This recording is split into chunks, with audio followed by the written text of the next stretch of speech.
عبداللہ نے بیان کیا کہ نبی کریم صلی اللہ علیہ وسلم نے خیبر کی زمین و باغات وہاں کے یہودیوں کے پاس ہی رہنے دیے تھے کہ وہ ان میں کام کریں اور بوئیں جوتیں اور انہیں ان کی پیداوار کا آدھا حصہ ملے گا۔ صحیح بخاری حدیث نمبر 4248۔ سعید نے بیان کیا، ان سے ابو ہریرہ رضی اللہ عنہ نے بیان کیا کہ خیبر کی فتح کے بعد نبی کریم صلی اللہ علیہ وسلم کو ایک یہودی عورت کی طرف سے بکری کے گوشت کا ہدیہ پیش کیا گیا جس میں زہر ملا ہوا تھا۔ صحیح بخاری حدیث نمبر 4249۔ عبداللہ بن دینار نے بیان کیا اور ان سے عبداللہ بن عمر رضی اللہ عنہ نے بیان کیا کہ ایک جماعت کا امیر رسول اللہ صلی اللہ علیہ وسلم نے اسامہ بن زید کو بنایا۔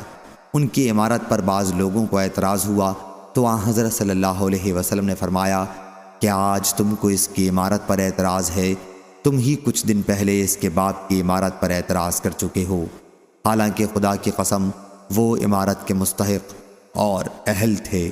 اس کے علاوہ وہ مجھے سب سے زیادہ عزیز تھے، جس طرح یہ اسامہ رضی اللہ عنہ ان کے بعد مجھے سب سے زیادہ عزیز ہے۔